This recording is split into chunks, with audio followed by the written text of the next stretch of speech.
अस्सलाम वालेकुम नाज़रीन, आप देख रहे हैं प्रोग्राम सिटी एट 10। मैं हूं आपके साथ आपकी मेज़बान रमशा कंवल। मेरा आपका साथ होगा 10 बजे से लेकर 12 बजे तक। और आज जो है ना वो मैंने देखा कि सबके चेहरे कुछ मुख्तलिफ हैं शहर भर में, और जो चिड़चिड़ापन है, गुस्सा है, उसमें थोड़ी सी कमी आई है। क्यों? क्योंकि मौसम जो है आज काफ़ी बेहतर है और माशाल्लाह से जो है ना वो ठंडी हवाएँ भी चल रही हैं। ठंडी हवाओं से मुराद ये नहीं कि बहुत सर्दी आ गई है, लेकिन गर्मी में बतदरीज हमें इस वक्त कमी नज़र आ रही है। और जो सूरज है अभी तक वो हमें निकला हुआ दिखाई नहीं दिया, तो बादल छाए हुए हैं, मौसम खासा बेहतर है। इस हवाले से भी बात करेंगे, लेकिन सबसे पहले जो हम कहानी शामिल करते हैं वो शामिल कर लेते हैं। तो एक छोटे से कस्बे में रशीद नामी एक मोची रहता था जिसे जूते बनाने का बहुत शौक़ था। और रशीद की बनाई हुई जूतियाँ इतनी आरामदेह और ख़ूबसूरत होती थी कि दूर दूर से लोग उन्हें ख़रीदने के लिए आते थे। रशीद की जूतियाँ सिर्फ खूबसूरत ही नहीं बल्कि जादुई भी थीं। और रशीद के पास एक ख़ास किस्म के चमड़ा था जिसको वो इस्तेमाल करता था और जो उसे एक बूढ़ा बाबा देता था। इस चमड़े में ख़ास बात यह थी कि जो भी उन जूतों को पहनता वो अपने दिल की गहराइयों में छुपे हुए ख्वाबों की तरफ चल पड़ता था। रशीद के पास रोज़ाना कई लोग आते, लेकिन वो सिर्फ उन लोगों को जूते देता जिनके ख्वाब सच्चे और नेक होते थे। एक दिन कस्बे का एक गरीब लड़का जमील रशीद के पास आया। जमील की ख्वाहिश थी कि वो एक बड़ा मुसव्विर बने, लेकिन उसके पास ना तो रसाई थी और ना ही वसाइल थे। रशीद ने जमील की आंखों में छुपी चमक देखी और उसकी सच्चाई को पहचान लिया। उसने जमील को एक जोड़ी जो है ना वो जादुई जूते की दी और कहा कि ये जूते तुम्हारे ख्वाबों की तरफ से ले लिए, जो तुम्हें अपने ख्वाबों की तरफ ले जाएंगे, लेकिन याद रखो असल काम तुम्हें खुद करना होगा। जमील ने जब जूते पहने तो उसे अपने इर्द गिर्द के बदलते हुए रंग नज़र आने लगे। वो जहाँ पे भी जाता लोग उसे उसकी फनकारी को सराहते। जूतों ने जमील को ऐसा हौसला और हिम्मत दिया कि वो दिन रात मेहनत करने लगा। उसने तस्वीरें बनाना शुरू कर दी। हर तस्वीर में जो है वो रूह फूंकी। जल्दी वो एक मारूफ मुसव्विर बन गया जिसकी तस्वीरें दुनिया भर में मशहूर हो गईं। उसकी हर तस्वीर एक कहानी बयान करती और लोगों को मुतासिर करती।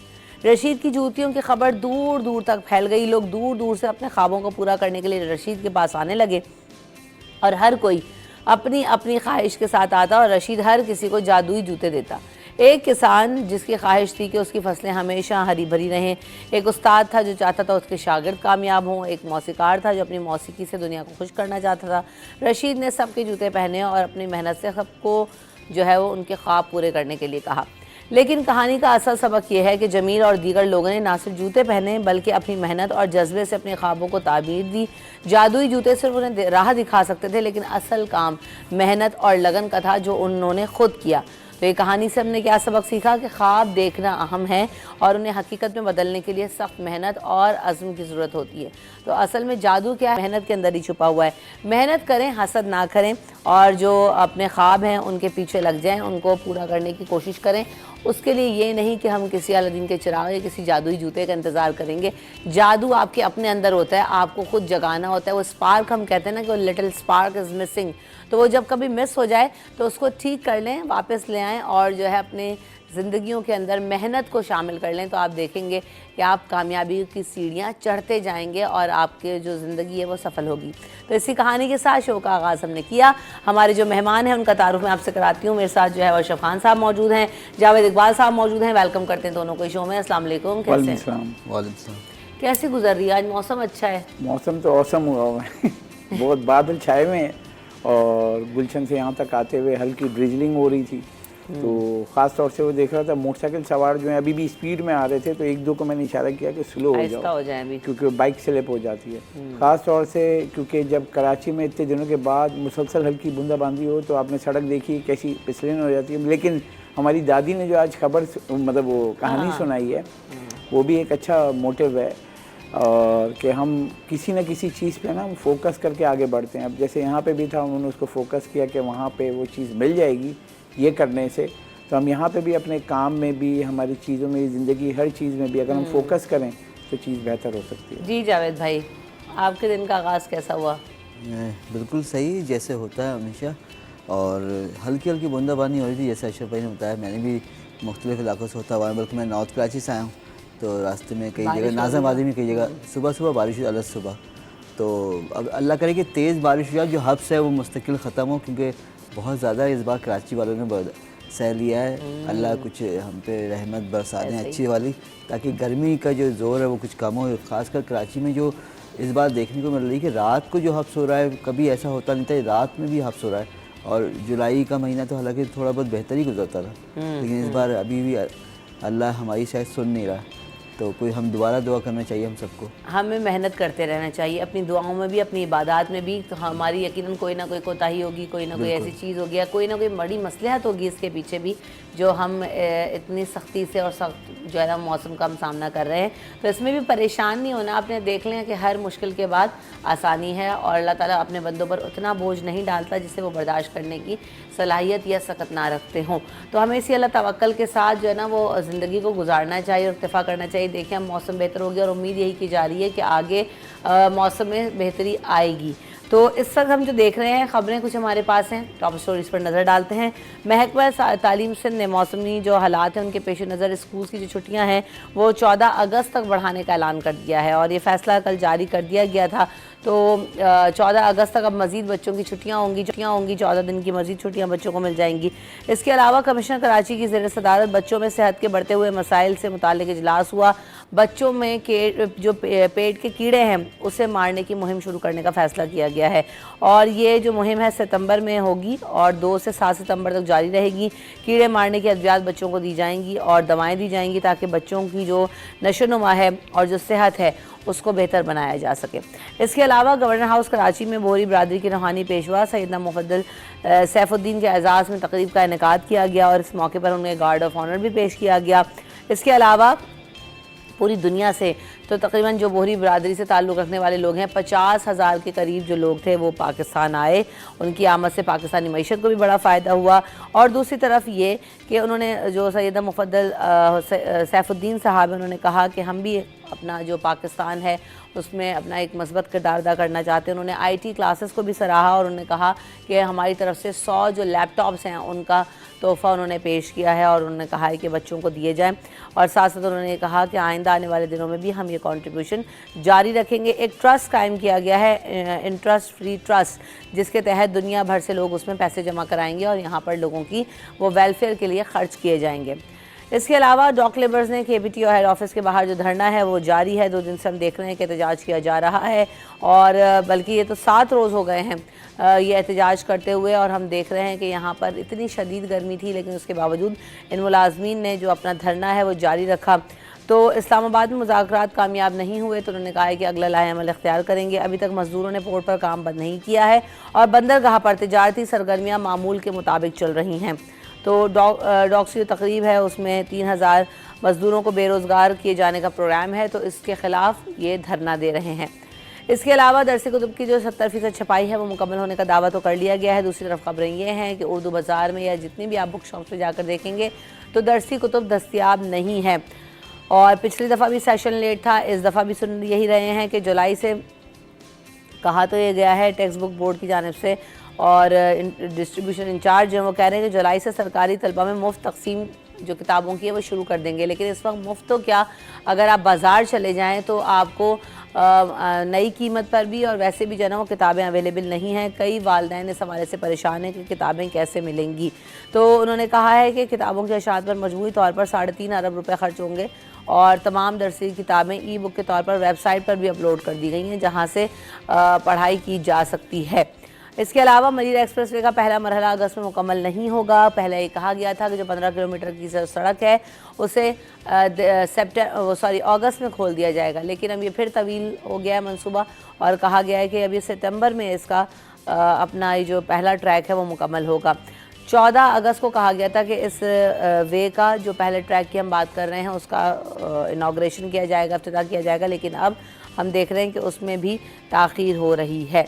इसके अलावा वज़ीर-ए-आज़म सैयद मुराद अली शाह साहब ने वज़ीर बराए तवानाई और मनसूबाबंदी और तरक्की नासिर शाह साहब से मुलाकात की। उसमें उनकी हिदायत पर जो बिलावल भुट्टो जरदारी साहब ने हिदायत जारी की थी उस पर 5 लाख घरों में सोलर सिस्टम देने के हवाले से मनसूबा जो शुरू किया जाना है उस पर गुफ्तगू हुई। उन्होंने कहा कि जल्द अज जल्द 2 लाख सोलर पैनल जो हैं सबसे पहले मरहले में तकसीम किए जाएंगे और तकरीबन ये 5 बिलियन रुपए हैं जो कि सोलर एनर्जी के लिए इस साल मख्तस किए गए हैं जो कि खर्च किए जाएंगे। इसके अलावा वज़ीर ख़जाना ने महंगाई की शरह में कमी के दावे जो किए थे वो बिल्कुल झूठे साबित हुए। महंगाई जो है वो यकीनन आसमान से बातें कर रही है। मुस्तकिल पेट्रोल बिजली की कीमतों में इजाफा हो रहा है, जिसकी वजह से जो हर तरह की अशिया है, अशिया खुरनोश हों, चाहे वो आपके कपड़े हों, जूते हों, ज़िंदगी के इस्तेमाल करने की कोई भी चीज़ हो, अपनी महंगाई जो है हम देख रहे हैं कि बहुत ज़्यादा उरूज पर है और महंगी तरीन हो चुकी हैं। अच्छा जी, इसके अलावा बांग्लादेश और श्रीलंका ए टीम्स इस साल पाकिस्तान में फरवरी का दौरा इस साल पाकिस्तान का फौरी तौर पर दौरा करेंगी और दोनों टीमें पाकिस्तान शाहीन्स के ख़िलाफ़ 4-4 जो मैचेस हैं वो खेलेंगी। 6 वनडे मैचेस भी खेले जाएंगे। इसके अलावा अक्टूबर में जो है हम देख रहे हैं कि एमर्जिंग एशिया कप में भी अपने एजाज़ का दिफा पाकिस्तान करेगा और उस हवाले से तैयारियां भी हो रही हैं। तो अपने मेहमानों का तारुफ आपसे करा चुके हैं, हम ख़बरों की तरफ बढ़ते हैं। सबसे पहले तो ये कि हमने देखा कि जो स्कूल के वेकेशन हैं वो तक बढ़ा दी गई हैं। अभी मौसम जो है थोड़ा बेहतर होना शुरू हो गया है, तो आप लोगों की नज़र में ये फ़ैसला कैसा है? भाई तो अगर वालिदैन से पूछें तो उनकी टेंशन और बढ़ गई 14 दिन के लिए, क्योंकि बच्चे वैसे मोटिवेशन हुए थे कि 2 महीने की छुट्टी के बाद अगस्त के महीने से स्कूल जाना है, लेकिन अब ये खबर आई है, इसमें साथ ये भी कहा है कि मानसून और जो सूरत हाल हुई इससे बचने के लिए बच्चों की जो गर्मी की छुट्टी है उसकी टाइमिंग बढ़ा दी गई है 14 अगस्त तक की। अब 15 अगस्त से स्कूल जाएंगे। तो एक ही है कि एक तरीके से देखा जाए जो हम सेफ्टी के हिसाब से जो इस कराची शहर की सूरत हाल होती है तो उसमें छुट्टी दे देना अच्छा ही था, क्योंकि बारिश हो जाती है तो हर कोई वालिदैन परेशान होते हैं। जैसे कि जो सूरत हाल होती है शहर में, ट्रैफिक जैम, पानी जगह जगह खड़ा होता है, बच्चे अगर देर से आएँ तो वालिदैन परेशान होते हैं। जैसे मेरे भी बच्चे स्कूल जाते हैं और अगर रोज़ जो छुट्टी के बाद घर पर फ़ोन होता है और देर से पहुँचे तो परेशानी हो जाती है।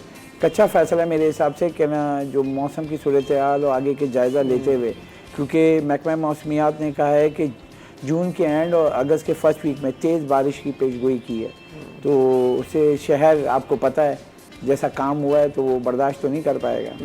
जावेद भाई, हुकूमत का फ़ैसला अच्छा है जैसा अशरफ भाई ने कहा, लेकिन इसके दूसरा तरफ हम देखते हैं, दूसरा रुख तो ये है कि वालिदैन हकीकी तौर पर बहुत परेशान हो, क्योंकि बच्चे ना आजकल बहुत ज़्यादा घर पर उन्होंने सर पर उठाया हुआ होता है। ये जो बात है सारे वालिदैन जानते हैं, क्योंकि ये वही आपको याद होगा जब कोरोना के दौरान बच्चे बहुत ज़्यादा घर पे थे ना, तो वो किस तरह वालिदैन उनको भुगत रहे थे, कितना सुबह शाम रात देर तक जागना बच्चों का, तो बहुत ज़्यादा वो मुश्किल हो गया। घर को एक कर दिया तो वो वालिदैन जाके खुद कर रहे किसी भी तरह स्कूल खोल दो भाई, ये बच्चों को भेजाएँ ताकि रूटीन इनकी हो, एक बन जाए। लेकिन हुकूमत ने हिफ्ज़ मा तक़द्दुम के तहत ये किया है, तो एक अच्छा है कि चलें एहतियाती तदाबीर, क्योंकि बजाय कि बारिशों में बच्चे परेशान हों और गर्मी भी अभी इतनी कम हो नहीं रही। फिलहाल तो अभी 7 दिन ही रह गए, 6 दिन रह गए इस महीने को ख़त्म होने में। अच्छा, मुझे ऐसा पता क्या लग रहा है, मेरा थोड़ा ओपिनियन डिफरेंट है इस बारे में।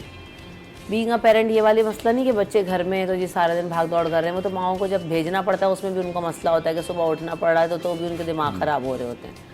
आप मुझे ऐसे क्यों देख रहे हैं? नहीं, मैं वैसे भी बगैर छुट्टियों में भी बच्चों की सारा टाइम सुबह उठती हूँ क्योंकि मुझे सुबह ऑफिस आना होता है, तो मुझे आप ऐसे ना देखे कनक्कियों से अशरफ भाई। लेकिन मसला पता है क्या है यहाँ पर? मसला ये होता है कि मुझे थोड़ी सी चीज़ मिसिंग लग रही है कुछ सालों से, जो हमने अपने बचपन में देखा कि बहुत अच्छे से प्रैक्टिस की।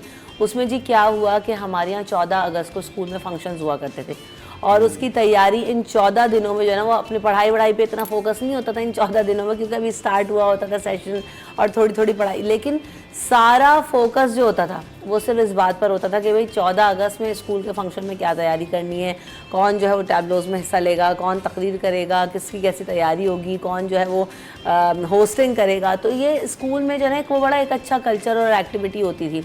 अब मुझे ऐसा लगता है कि बच्चे जो हमें उस वक्त जश्न आज़ादी का जो असल एसेंस और फ्लेवर था ना, वो अब बच्चों को माँ बाप अगर बता रहे हैं तो ठीक है, वरना पता नहीं है। तो उसमें स्कूल का रोल बहुत स्किप हो जाता है। जैसे ये तो आपने अच्छा एक पॉइंट उठाया, इसमें इनको भी फिर ये करना चाहिए था कि 10 अगस्त तक छुट्टी देते, कम से कम 4 दिन पहले बच्चे स्कूल जाना शुरू हो जाएं और ये तकरीब स्कूल में ज़रूर मनाएं। उससे 1-2 दिन पहले भी तकरीब हो जाती है अक्सर स्कूलों में, वो कर लें। 12 को 13 को 14 को तो ज़रूर खुलेंगे, बल्कि स्कूल तो 15 से खुलेंगे ये कहा गया है। तो 14 अगस्त की तकरीब तो फिर गई, तो किस तरह प्रिपरेशंस नहीं होती और ना। मैं खुद अपने स्कूल टाइम में जो क्विज़ प्रोग्राम में हिस्सा लेता रहा, तो मुझे याद है कि उसकी तैयारी भी करता रहा और उसका अच्छा रिजल्ट भी आता रहा। वैसे भी बहुत सारे प्रोग्रामों में हिस्सा लेते तो जनरल नॉलेज का मुझे क्योंकि शुरू से था शौक। आप तो लेकिन इस प्रोग्राम में काफ़ी ज़्यादा इंटरेस्ट ले रहे हैं, उसके बारे में बात करें। हाँ, वो तो सब प्रोग्राम में लेना चाहिए। कल जावेद भाई थे आप उस टाइम जब ये बहुत ज़्यादा? जावेद साहब नहीं थे, जावेद साहब कल देर से आए थे। मिस अभी कर मैं आपको दिया बताती हूँ ऑफ कैमरा। अच्छा, बहुत ज़्यादा नया interest जो है। जी, प्रोग्राम जी, होना सामने शुरू जी, हो जी। रहा है। नया शो भी आने वाला है, उस बारे में भी हम आपको बताएंगे और उनके मेहमानों को और मेज़बानों को भी यहाँ पर लेकर आएंगे और आपसे मुलाकात करवाएंगे। मॉर्निंग शो की टीम का हिस्सा भी होंगे, लेकिन जो है वो अशरफ भाई को बुला लेगा उस दिन हाँ क्योंकि बुलाऊंगी। बजाय के ये चोरी छुपे इधर उधर से देख रहे हो ये शो। यहीं पे बैठे रहेंगे, ये सामने जाएंगे ही नहीं। अशरफ खान साहब हमारे। अच्छा जी, तो ब्रेक ले लेते हैं। ब्रेक में ज़रा पोल पट्टियाँ और खोलेंगे। जावेद भाई कल थे ही नहीं, ज़रा मैं उनको किससे सुनाऊँ कल हुआ क्या यहाँ। लेकिन ब्रेक ले लेती हूँ, ब्रेक के बाद।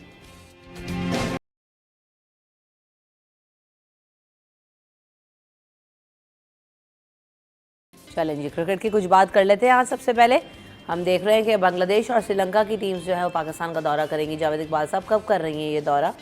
इस साल के आखिर तक इनका दौरा मुतवक्का है क्योंकि पाकिस्तान क्रिकेट बोर्ड के चेयरमैन और जो वज़ीर दाखिला भी हमारे मोहसिन नकवी वो श्रीलंका गए थे आईसीसी क्रिकेट इजलास के हवाले से। तो वहाँ बजट भी सारे अप्रूव हुए, मंजूर हुए उसके, और उन्होंने जो इजलास में शरीक दीगर ममालिक के बोर्ड्स के जो नुमाइंदे थे उनसे बातचीत की और उनको पाकिस्तान आने की दावत दी क्योंकि पाकिस्तान अगले साल मेज़बानी करने जा रहा है आईसीसी चैम्पियंस ट्रॉफ़ी की फरवरी और मार्च में। तो उससे पहले ये टीमें पाकिस्तान आएंगी कि कुछ ए टीम आएंगी, कुछ सीनियर टीम आएंगी। तो पाकिस्तान के दौरे से उनको भी फ़ायदा होगा, पाकिस्तान को भी कुछ मैचेस खेलने को मिलेंगे उनसे। और कुछ दिनों से काफ़ी बल्कि अरसे से पाकिस्तानी क्रिकेट टीम पाकिस्तानी सरजमीन भी मिसिंग कर रही थी कि जो बाहर की जो जूनियर टीम है वो पाकिस्तान नहीं आ रही थी।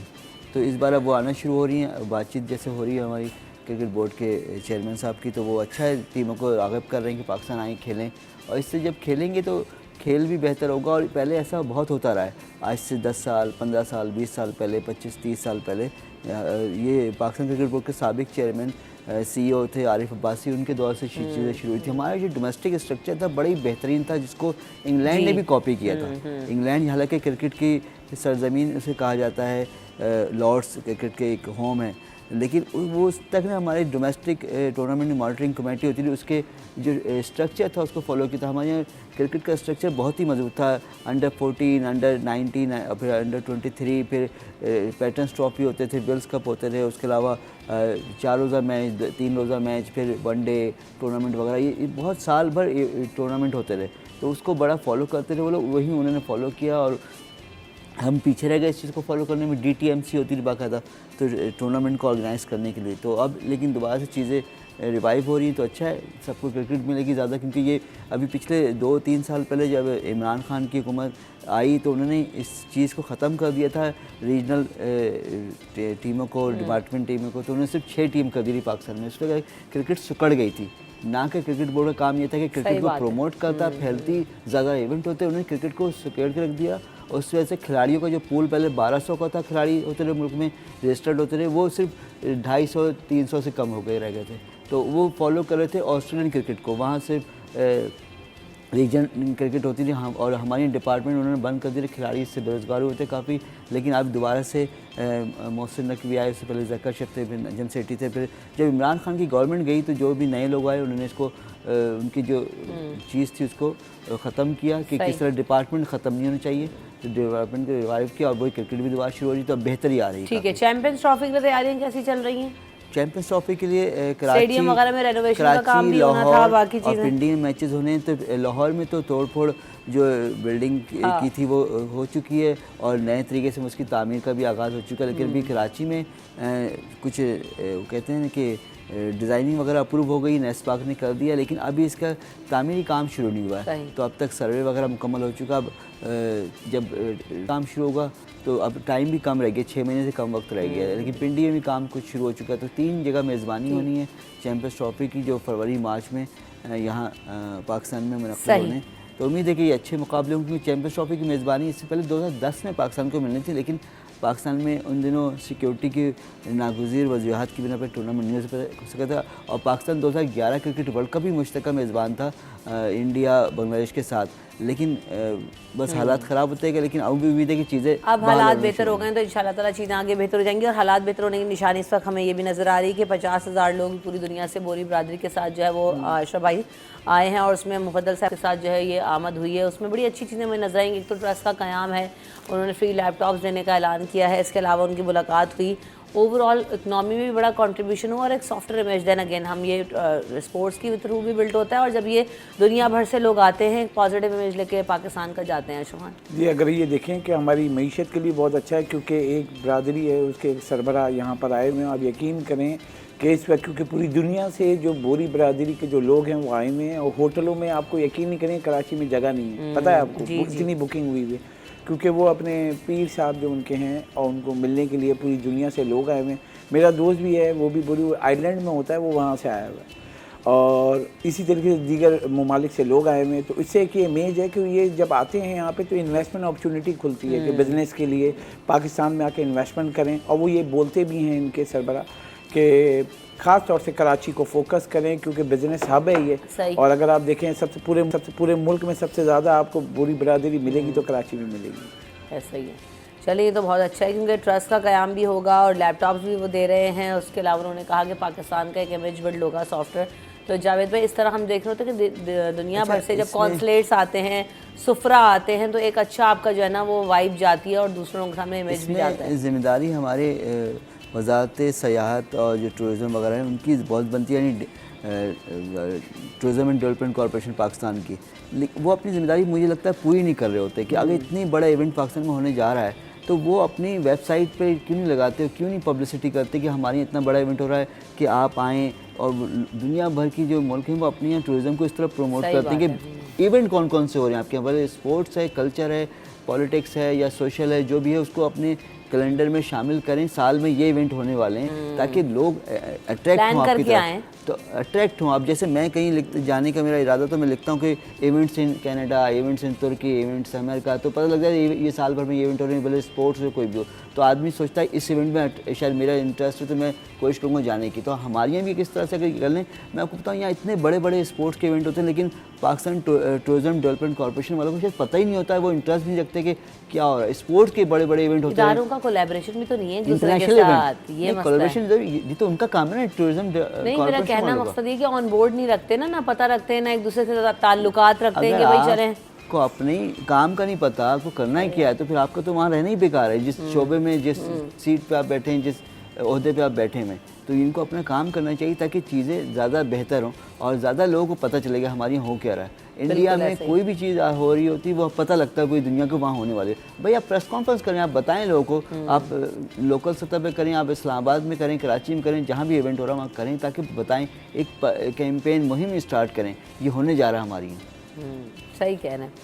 अच्छा जी, अभी हम देख रहे हैं कि चेयरमैन बिलावल भुट्टो ज़रदारी साहब ने जो हिदायत जारी की गई थी कि 5 लाख घरों में सोलर सिस्टम्स लगाने का है और मनसूबा ज़ेर गौर है और ये कहा गया है कि तकरीबन अरब रुपए की जो है वो लागत 5 बिलियन रुपए जो है वो लगाए जाएंगे सोलर एनर्जी के लिए मुख्तस किए गए।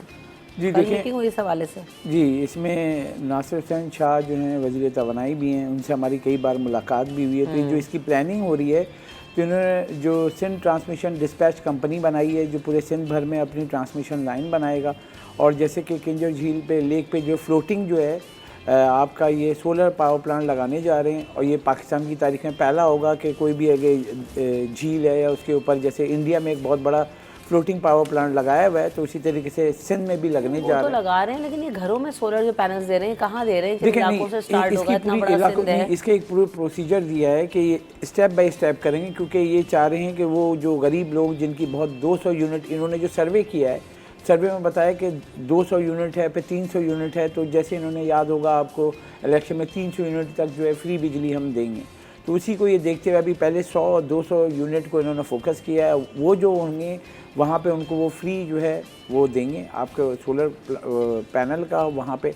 अब इसमें भी ये है कि हमने यही सवाल उठाया था, सोलर अगर आप दे देंगे तो दिन में तो इस्तेमाल होगा, बैटरी बैकअप।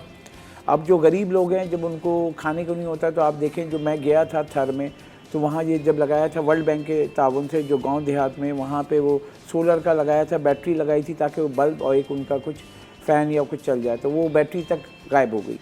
अब ये जो इनका प्रोसेस है, ये जो करने जा रहे हैं, इसके लिए उनको आगाही देनी पड़ेगी। जैसे जावेद ने कहा, आगाही मुहिम कि उन्हीं के फ़ायदे के लिए जगह जगह जब ये सोलर लगेंगे और जो उनको सर्विस लेंगे तो आप सोलर तो दे देंगे, अब वो उनको फ़ैन या लाइट, उनकी जो सर्विसेज है उसके कैसे आगे स्टेप होगा, तो स्टेप बाय स्टेप जाएगा। इसलिए मैं बता रहा हूँ सिंध ट्रांसमिशन डिस्पैच कंपनी जो बन रही है वो पूरा इलाके में, जैसे आप जाएंगे ना, हम तो यहाँ पे हैं शहर में तो हमें सब कुछ मिल रहा है, बिजली की ट्रांसमिशन लाइन भी है, खंबे भी लगे हुए हैं, पीएमटी लगी हुई।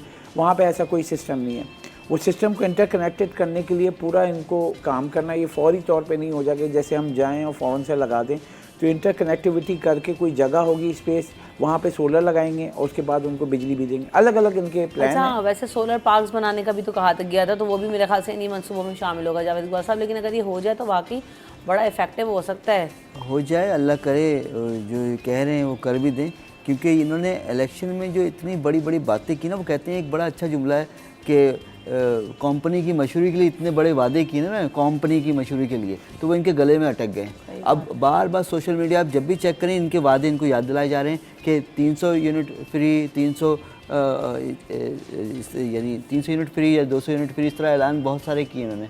तो अब वो बार बार इनको याद दिलाए जा रहे हैं, तो इनकी बार बार इनको आईना दिखाया जा रहा है। वाले हुकूमती नुमाइंदे बड़े मरियम नवाज शरीफ हों या बिलावल भुट्टो हों, इन दोनों ने बहुत वादे किए इस तरह के, बहुत बड़ी बड़ी बातें की हैं इलेक्शन में जीतने के लिए, क्योंकि उस वक्त पीटीआई का जोर बहुत था कि किस तरह हरा दें, किस तरह कुछ कर दें। हालांकि वोट फिर भी ज़्यादा नहीं ले पाए उन दोनों बड़ी पार्टियाँ, पीटीआई ही सबसे ज़्यादा वोट ले पाई है।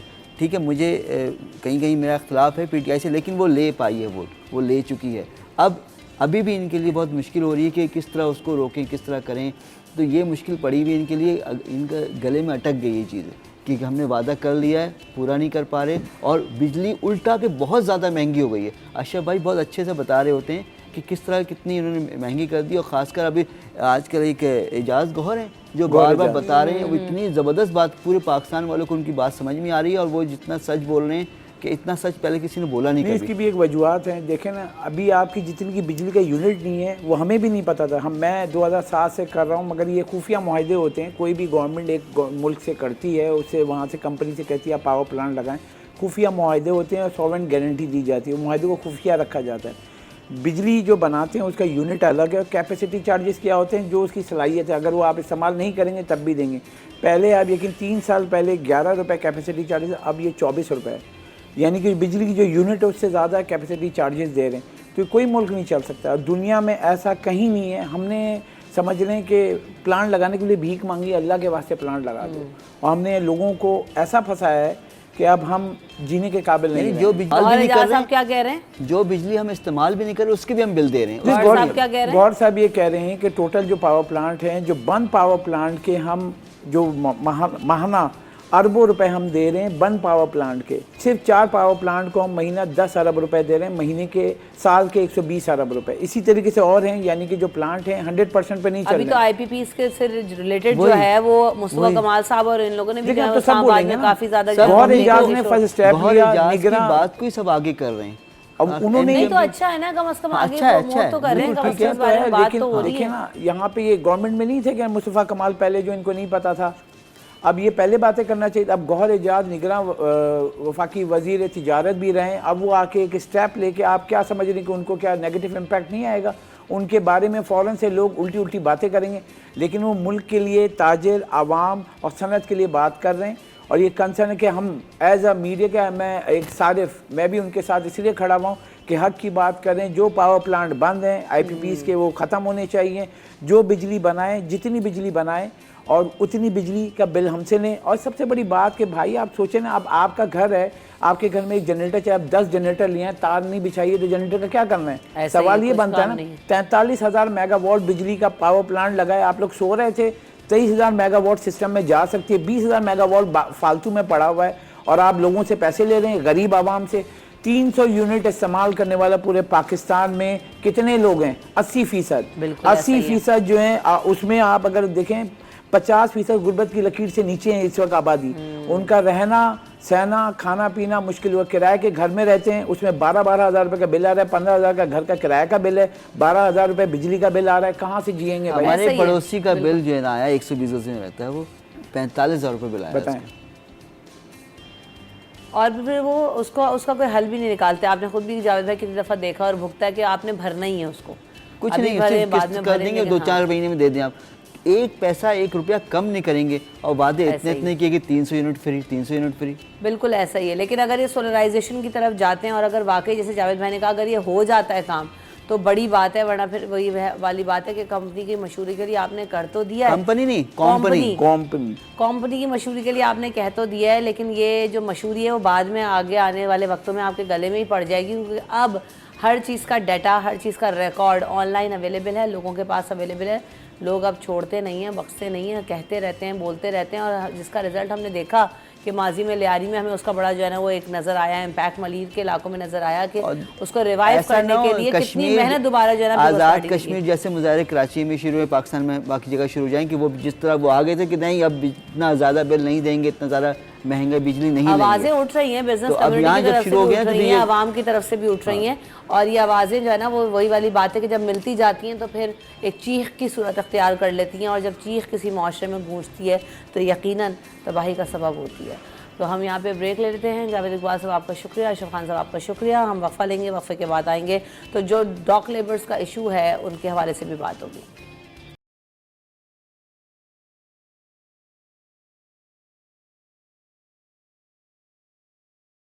Welcome back in city at 10। तो जनाब आज हम बात करेंगे, इस वक्त हम देख रहे हैं कि डॉक लेबर्स जो हैं वो केपीटी हेड ऑफिस के बाहर एहतजाज कर रहे हैं। तकरीबन 7 रोज़ हो चुके हैं ये धरना जारी है, और इस वक्त हमारे साथ जो जॉइंट एक्शन कमेटी के जो लोग हैं वो भी मौजूद हैं। हमारे जो नुमाइंदे हैं अयाज राना, जिसको मुस्तकिल कवर कर रहे हैं और इस इशू को रेस कर रहे हैं, वो भी हमारे साथ शामिल गुफ्तगू होंगे।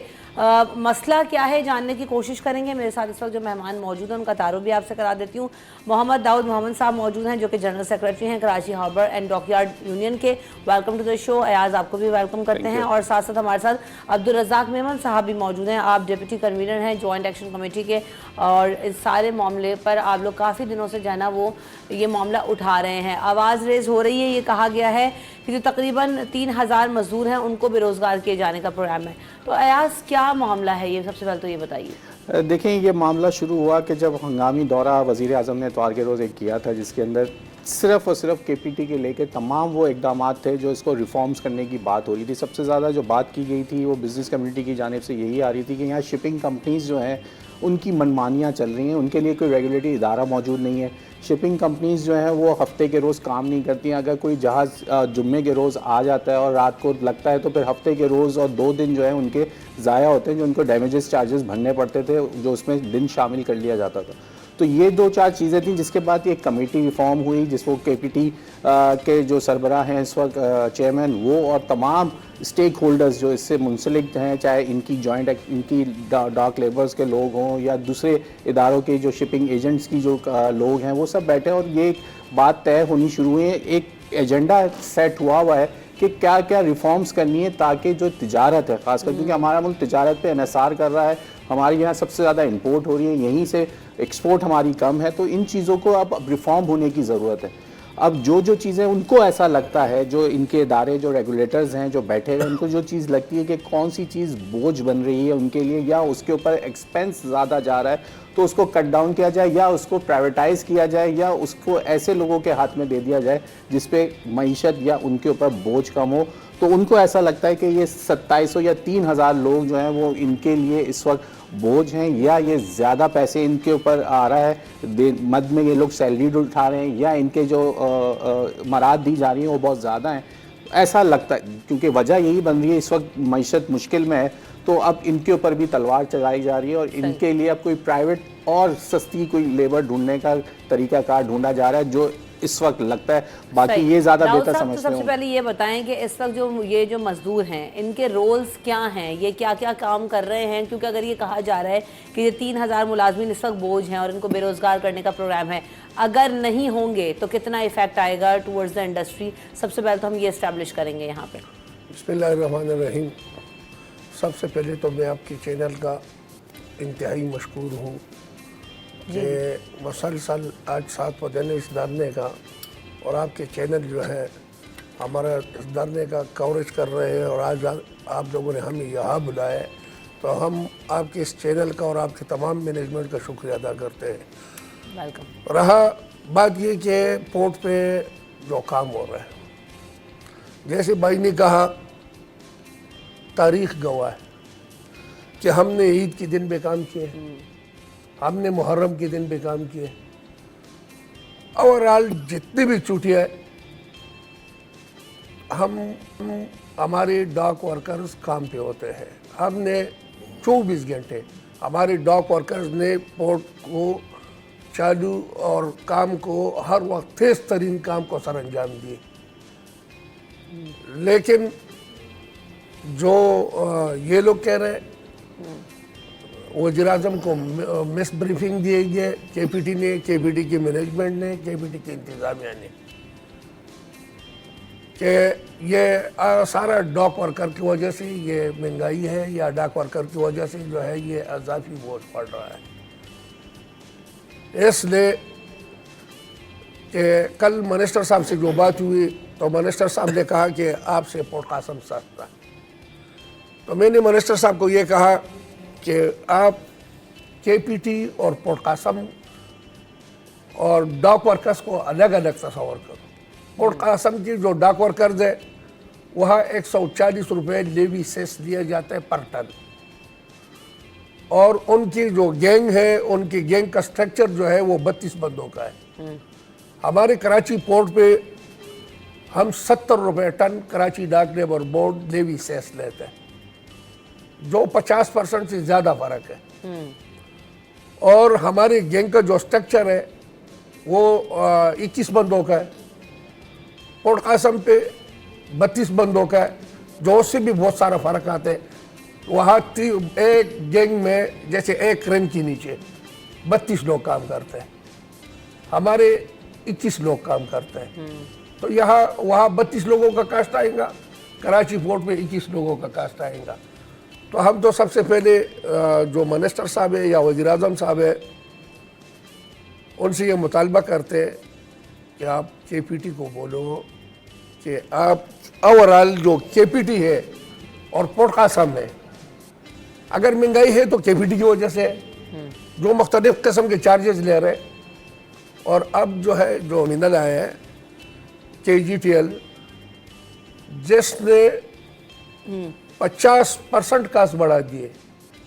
यहाँ 700 रुपये कास्ट था, कार्गो हैंडलिंग कास्ट था 700 रुपये पर टन, अब KGTL वाले 1400 रुपये पर टन ले रहे हैं, जो बगैर किसी अप्रूवल के उन्होंने अपने चार्जेस बढ़ा दिए। अच्छा, अभी जो सब्सिट्यूट ढूंढा जा रहा है उसमें कितना फ़र्क होगा? कि आप कह रहे हो ना कि लेबर जो वो चाह रहे हैं कि आउटसोर्स कर लें या कोई और जो है मुतबादल की तरफ जाएं, तो उसमें कितना फ़र्क पड़ेगा, क्या इश्यूज़ हैं, इस पर भी हम बात करेंगे आफ्टर दिस ब्रेक।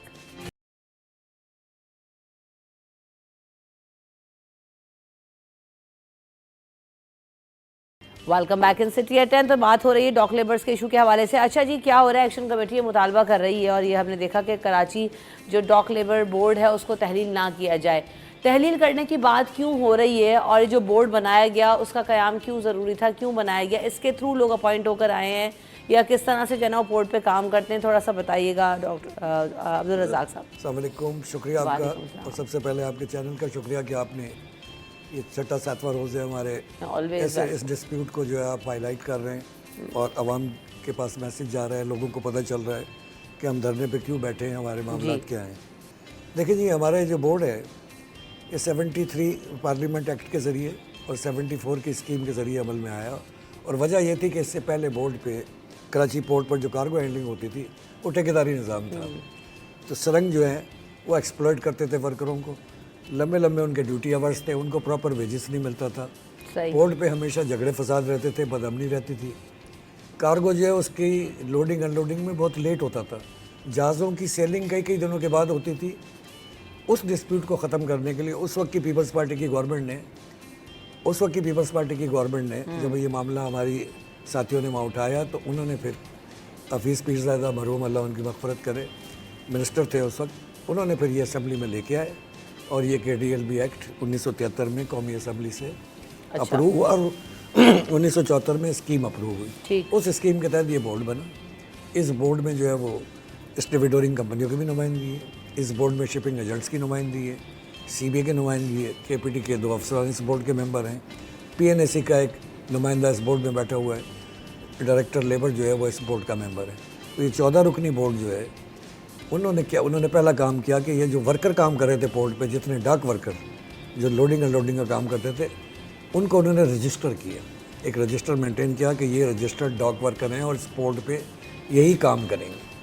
उसके साथ साथ दूसरा ये पहलू आया कि इस पोर्ट पे जो कार्गो हैंडलिंग होगी वो रजिस्टर्ड स्टेबिडोरिंग कंपनियों को ही काम मिलेगा जो रजिस्टर्ड होंगी इदारे के साथ। उसके बाद ये सिस्टम चल रहा है और 50 साल से चल रहा है। ये बोर्ड भी काम कर रहा है, इसके सारे ऑपरेशन भी चल रहे हैं, इसके वेजेस के मामला, सेस के मामला, टनिज के मामला, मेडिकल के मामला और दीगर मामला ये बोर्ड देख रहा है।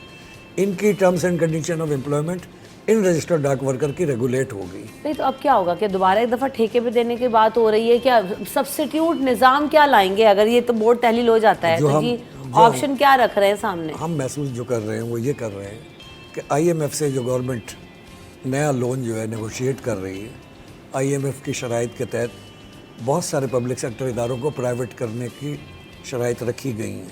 इसमें PIA शामिल है, स्टील मिल शामिल है, आपकी पावर डिस्ट्रीब्यूशन कंपनी शामिल है, पोर्ट शामिल। पोर्ट का एक हिस्सा तो इन्होंने दे दिया, जो कराची पोर्ट के वर्कर केमाड़ी की बर्थ नंबर 10 से 17 तक जनरल कार्गो हैंडल करते थे, वो इन्होंने दुबई की KGTL कंपनी के हवाले कर दिया, अबू धाबी ग्रुप को। पहले उनको ये टर्मिनल की बर्थें थी 6 से 9 तक, जो पहले PICT के पास थी, अब वो इनको दी और इन्होंने जनरल कार्गो का भी दे दिया। तो उससे क्या हुआ, नुकसान ये हुआ है कि KPT का जो 600-650 वर्कर वहाँ काम करता था वो डिस्प्लेस हो गया और उनको मुख्तलिफ जगहों पर ट्रांसफ़र कर दिया गया, तो वहाँ अब KPT का वर्कर काम नहीं करता। अब उसी ग्रुप की ये ख्वाहिश है कि डाक वर्कर भी इधर ना आए, वो भी अंदर ना जाए। हालांकि जो एग्रीमेंट गवर्नमेंट और उस KGTL के दरमियान हुआ है उसमें उन्होंने डाक लेबर बोर्ड की लाइबिलिटीज़ की जिम्मेदारी कबूल की है, लेकिन उनकी ख्वाहिश है कि ये वर्कर अंदर ना आए, ये काम ना करे।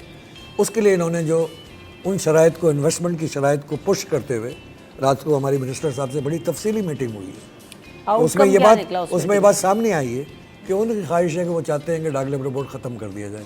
जब डाक लेबर बोर्ड ख़त्म हो जाएगा तो वही पुराना निज़ाम, क्योंकि ये तो कह रहे हैं कि हम डाक लेबर बोर्ड ख़त्म करके डाक वर्कर को नहीं निकालेंगे, हम उनकी वेलफेयर एक्टिविटीज़ भी जारी रखेंगे, सारा काम करेंगे, लेकिन जब बुनियाद ख़त्म हो जाएगी, जब बोर्ड मेंबर्स नहीं होंगे और जब एजेंडा के तहत चीज़ें सामने नहीं आएंगी और उसको डिस्कस करके रिजॉल्व नहीं होगा, तो ये तो फ्री फॉर ऑल होगा।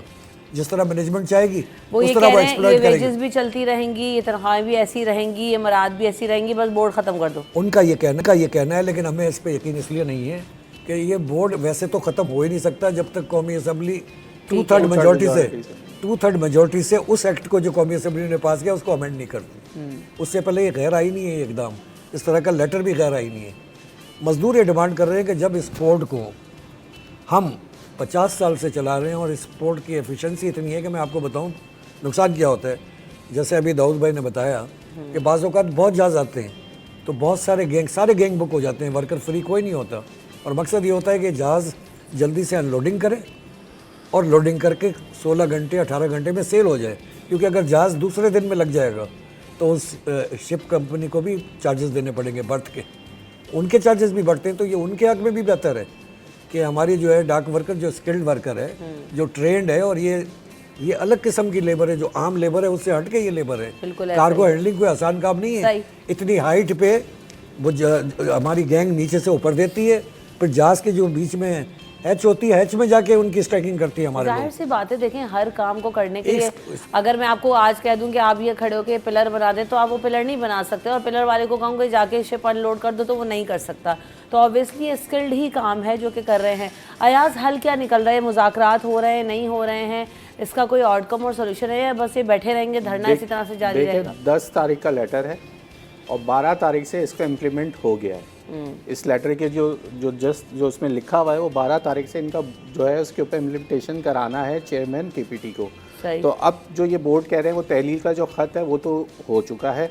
अब ये कह रहे हैं कि ये ख़त को जो इनका धरना है कि ये जो ख़त जारी किया गया है इसको फिलफॉल वापस लिया जाए, जब तक तो इनका धरना जारी है। ये इनका इस तरीके से कहना है। लेकिन इसका आउटकम देखें, हुकूमत को या तो ब्रीफिंग जो दी गई है वो वाकई में गलत दी गई है, क्योंकि ये जो पैसे इनको मिल रहे हैं वो वाकई स्किल्ड लेबर है। आप और मैं उठ के या कोई और, जो मैं कहता हूँ कि अड्डे से उठ के कोई आदमी जाके मजदूर इस पर काम नहीं कर सकता। ये स्पेशलाइज्ड लोग हैं, ये क्रेन को चलाना जानते हैं। इनकी अब ये 50 साल से इनका तजर्बा है, तजर्बे का तो कोई नेमो बदल नहीं हो सकता। यही लोग काम करेंगे। लेकिन जो हुकूमत को नज़र आ रहा है कि ये इस वक्त बोझ हैं, या जो ब्रीफिंग दी गई है, क्योंकि उनको लग रहा है कि इससे कम पैसों के अंदर लोग काम कर रहे हैं, सर्वाइवल कर रहे हैं, लेकिन इनको इतने पैसे क्यों दिए जा रहे हैं। ये एक जो इस वक्त एजेंडा नज़र आ रहा है कि ये लोग भी जो हैं वो बोझ बन चुके हैं और इनको यहाँ से हटाया जाए, या इन्हीं लोगों को किसी और कम उस पे ले जाए, कम, या कुछ और और कर- इन्हीं लोगों को जब ये बोर्ड टैलील हो जाएगा तो फिर इनसे नेगोशिएट करेंगे कि भाई हम आपको अब ₹1,00,000 नहीं दे सकते, काम करना है तो हम आपको ₹60,000 देंगे, उस पर आप काम कर सकते हैं। तो वेल एंड गुड, जितने लोग राज़ी हो जाएंगे। लेकिन ये एक यूनियन से ताल्लुक़ नहीं रखते। अपने ये जो जॉइंट एक्शन कमेटी है पोर्ट की, कुछ 4 से 5 यूनियन है, 6 यूनियन है जो एक हो चुकी हैं इस मामले के ऊपर। अच्छा, तो अब अगला लाएमल क्या है? वेरी क्विकली आप लोग ये बता दें। दाऊद साहब आपसे स्टार्ट। हाँ, अगला लाइमल ये नहीं होगा, सुनते, और ये लेटर जैसे आप अयाज बता रहे हैं आ चुका है, इम्प्लीमेंट कराना है, तो फिर इस वक्त तक जो मुज़ाकरात हुए, जो बातचीत है, शायद मिनिस्टर साहब ने भी कल में ये कहा कि हम इंशाल्लाह कोशिश करेंगे कि हम इस लेटर को विड्रा करा देंगे और हम किसी वर्कर को न निकालेंगे। लेकिन ये जो बोर्ड ख़त्म करने की बात करते हैं तो हम इसलिए भी इस बात पे परेशान हैं कि जब आप वर्कर नहीं निकाल रहे, आप कोई मुराद ख़त्म नहीं कर रहे, तो बोर्ड से आपका पेट पे क्या मरोड़ है? ये जो चीज़ जो समझ में ना आने वाली चीज़। बोर्ड से एतराज़ क्या है? ऐसा है, मैंने आपको पहले बताया, इनको कहा गया है कि ये बोर्ड ख़त्म करें, क्योंकि जब बोर्ड में हमारी नुमाइंदगी है, CBA के 5 नुमाइंदे बोर्ड में बैठते हैं। पहले तो इन्होंने ये हरकत की कि एक इन्होंने लेटर निकाला मिनिस्ट्री से कि ये बोर्ड में CBA के नुमाइंदों की तादाद 5 से कम करके 2 कर दी। उस पर हमने इस्लामाबाद हाई कोर्ट में केस फाइल किया और हमने वहाँ से स्टेटस को ले लिया कि जनाब इसको एज इट इज़ रखा जाए। सही। मिनिस्ट्री की तरफ से कंटेस्ट किया जाता रहा, लेकिन जब बाद में उनकी समझ में आई तो उन्होंने अपना ये विड्रॉ कर लिया। जो वहाँ पे बने थे केस फाइल किया तो वो विड्रॉ कर लिया। जब विड्रॉ कर लिया तो हमारा बोर्ड एज इट इज़ बहाल है। कल मिनिस्टर साहब से रात को मीटिंग हुई है, हमने इनको यही बताया कि हमारा जो बोर्ड है वो बहाल है। जब आप विड्रॉ हो गए हो, मिनिस्ट्री विड्रॉ हो गई, तो पहले इस बोर्ड की मीटिंग बुलाई जाए। इस बोर्ड में 14 मेंबरान हैं, सब स्टेक होल्डर्स इसके मेंबर हैं। जो भी आपको मामला लाना है इस बोर्ड पे रिफॉर्म के हवाले से, उस बोर्ड में लेके आए। बोर्ड में चूँकि सबकी नुमाइंदगी, वहाँ डिस्कस करते हैं, नेगोशिएट करते हैं और सारे मामले को उस पर बैठ के हल करते हैं। जहाँ तक आपने बात की कि प्राइम मिनिस्टर का सर्कुलर, उनको ये डायरेक्शन थी कि आप कराची पोर्ट जाएँ और KPT का जो मैनेजमेंट का एक्सपेंडिचर है उसको कम करें, नंबर 1। दूसरा, डाक लेबर बोर्ड को डिसॉल्व करने की कार्रवाई का आगाज़ करें, प्रोसेस जो है चलाएँ। उन्होंने डिसॉल्व नहीं किया है। इस प्रोसेस का ही जैसे लेटर आया तो डाक वर्कर तक जब ये इतला मिली है तो ज़ाहिर है डाक वर्कर तो अपने बुनियादी जो ढांचा उसका ख़त्म हो रहा है, उनका रोज़गार अफेक्ट होने का खतरा है, तो वो धरने पे बैठ गए। और धरना इतना पुरअमन है, मैं आपको बता दूं कि इस पूरे धरने के दौरान कराची पोर्ट का ऑपरेशन हमने बंद नहीं किया। जितनी गैंग्स बुक होती हैं जहाज़ों पे, सुबह शाम सारी गैंग्स जा रही, काम हो रहा है, पोर्ट पे ऑपरेशन कर रहे हैं, और जो जिनकी सिर्फ अटेंडेंस होती है वो आके धरने में बैठ रहे हैं। तो हमने 1 मिनट के लिए पोर्ट ऑपरेशन बंद नहीं किया, हम भी बता दें। और हमारी हिस्ट्री है कि जब इस मुल्क में कोविड था और सारे इदारे बंद थे, डाक वर्कर 24 घंटे कराची पोर्ट पे काम करता रहा। कोविड के दौरान ईद की छुट्टी होती है पूरे इस्लामी दुनिया में, ईद वाले दिन हमारे वर्कर काम करते हैं। मुहर्रम की छुट्टी होती है, मुहर्रम वाले दिन हमारे वर्कर काम। इससे ज़्यादा मुहिब वतन और इस मईशत को सपोर्ट देने वाला वर्कर आपको कहाँ मिलेगा? कल कायमा कमेटी के अंदर जो मीटिंग थी, इनकी बहुत प्रोफाइल मीटिंग थी, जिसमें सब इदारे मौजूद थे जो इनके उसमें हैं। उसके अंदर KPT की जानिब से ये बात भी सामने रखी गई कि इनके होते हुए 80 बिलियन रुपीस का जो है वो प्रॉफिट किया है KPT ने, और इनका टारगेट है 90 से 100 बिलियन जो है इस साल ये इन्होंने कमाना है। तो इनके होते हुए अभी तक कोई बोझ नहीं है। जो अगर होता ऐसा तो यकीनन ये नेगेटिव यानी कि कोई नुकसान में होता KPT, अभी तक नुकसान में नहीं है। कल ये बात भी मीटिंग के अंदर कायमा कमेटी में सामने रखी गई है कि 80 बिलियन रुपए यानी कि 80 अरब रुपए जो है वो प्रॉफिट कमाया है KPT ने।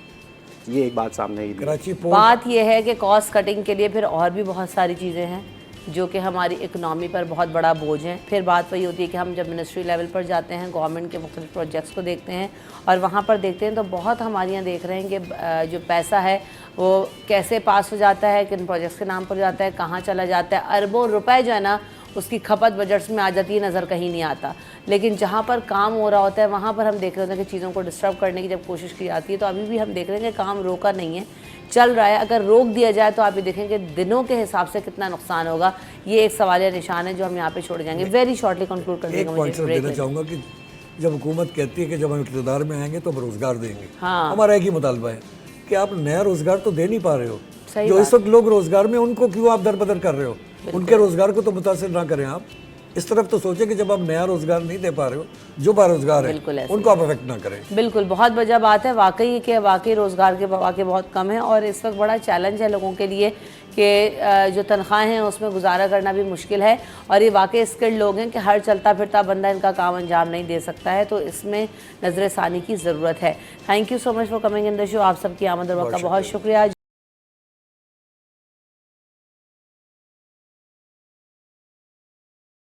Welcome back in city at 10। तो जनाब आज हम बात करेंगे जॉइंट पेन्स के हवाले से, क्योंकि हम ये देख रहे हैं कि हर शख्स को जो है ना कहीं ना कहीं जोड़ों में दर्द की कंप्लेन होती है, किसी के घुटनों में तकलीफ़ है, किसी के जो है वो नकल्स बहुत ज़्यादा दुखते हैं और मुख्तलिफ जोड़ों में दर्द होता है। कमर में दर्द की शिकायत ख़ास तौर पर ख़वातीन और मर्दों में बहुत ज़्यादा है। इस वक्त जो लोग बैठे रहते हैं वो लोग जो है मुख्तलिफ तरह के दर्द और उनकी कंप्लेंट्स करते हैं। तो ये जो जॉइंट पेन्स हैं इनका हल क्या है, इनको कितना सीरियस लेने की ज़रूरत है, इनको एड्रेस कैसे करते हैं, इस हवाले से हम बात करेंगे। मेरे साथ डॉक्टर विकास सिंह साहब मौजूद हैं, उनको वेलकम करते हैं शो में। सो डॉक्टर विकास कैसे हैं आप? सबसे पहले ये बताइए। अल्हम्दुलिल्लाह बिल्कुल ठीक ठाक। डॉक्टर साहब जब हम बात करते हैं जॉइंट पेन्स की तो मुझे ऐसा लगता है कि जैसे जैसे उम्र बढ़ती है वैसे वैसे हर जोड़ इंसान का दुखना शुरू हो जाता है, लेकिन इसके पीछे वजह क्या है? हमारी ये जॉइंट पेन की कंप्लेन इतनी कॉमन क्यों है? बिल्कुल सही फरमा रही हैं आप। जॉइंट पेन ऑर्थोपेडिक के हवाले से बहुत ही कॉमन कंडीशन है, लेकिन उसकी डिफरेंट वजूहात हैं। हर एज में उसकी अलग ही वजह है। लेकिन हमारे पास जोड़ों की बीमारी बाय 40 फीमेल में स्पेशली घुटनों में स्टार्ट हो जाती है। सही। तो उसकी बहुत सी वजूहात हैं। हमारी जो डेली लाइफ की एक्टिविटी है, हमारी अक्सर जो ख़वातीन है वो घर में, यानी कि उनकी डेली रूटीन होती है, उनका बाहर डेली लाइफ की एक्टिविटी में कोई वॉक, एक्सरसाइज, विटामिन डी को मेंटेन करना, इस तरह की कोई भी चीज़ें नहीं होती। और सबसे बड़ी वजह जो बहुत ही कम लोगों को पता है घुटने के ख़राब होने की, वो पाँव का टेढ़ापन है। अच्छा। पाँव का टेढ़ापन। और उस पाँव के टेढ़ेपन को देखने के लिए ख़ास किस्म के एक्सरेज करवाए जाते हैं और आपको बड़ी हैरत होगी कि उस तरह के एक्सरे पूरे कराची में 3 या 4 सेंटर सिर्फ करते हैं और बहुत ही कम डॉक्टरों को उसके बारे में पता है। ऐसे पेशेंट्स या ऐसे आम लोग जो नॉर्मल रूटीन में आज तो सही चल रहे हैं, लेकिन बाय डिफ़ॉल्ट उनके अगर पाँव थोड़ी भी टेढ़े हैं, मतलब कुछ डिग्रीज का ही टेढ़ापन है जो आम एक्सरे में पता नहीं लगता, तो ऐसे पेशेंट्स को आने वाले वक्त में मिसाल के तौर पे 40-45 साल में घुटने तब्दीली वाले ऑपरेशन की ज़रूरत पेश आ सकती है। तो जैसे ही आपने भी सवाल पूछा, तो ऐसे पेशेंट्स, ऐसे लोग जो ये शो देख रहे हैं, मेरी उनसे ये गुजारिश रहेगी, अगर उनको थोड़ा भी घुटने में दर्द हो रहा है तो वो फौरी तौर पे एक एक्सरे, जिसे स्कैनोग्राम कहते हैं, अच्छा, वो करवा लें। स्कैनोग्राम बेसिकली एक ऐसा एक्सरे होता है जो हिप से लेके एंकल जॉइंट तक मुकम्मल पूरा एक्सरे लिया जाता है और उस एक्सरे में हम फिर अलाइनमेंट देखते हैं कि पाँव कितनी डिग्रीज टेढ़ा है। अच्छा, ये वैसे नॉर्मल रूटीन में आपको एहसास नहीं हो रहा होगा कि ये मेरे पाँव में कोई टेढ़ापन है, इसकी कोई अलामात होती हैं, जैसे जिस शख्स को हो रही हो वो जाके करा ले, या आफ्टर 40 सबको कराना चाहिए? आपकी रिकमेंडेशन क्या है इस हवाले से? इस हवाले से जैसे अभी मैं 3 महीने पहले यूरोप में था, इटली में था, वहाँ पे रूटीन एक्सरे के बजाय रूटीन एक्सरे स्कैनोग्राम करवाया जाता है और वो स्कैनोग्राम आम बंदे का ही करवाया जाता है जिनकी एज 20, 25, 26, 27। जी बिल्कुल। अगर आप 40 पे जाके स्कैनोग्राम कराओगे तब तक काफ़ी जोड़ आपके ख़राब हो चुके होंगे।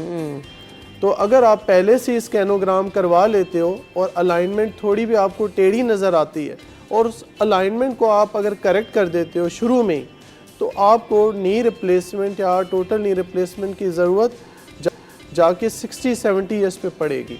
लेकिन आप अगर उस टेढ़ेपन को आज नज़रअंदाज कर रहे हो तो आने वाले वक्त में आपकी जोड़ बहुत ज़्यादा ख़राब हो सकते हैं। सही।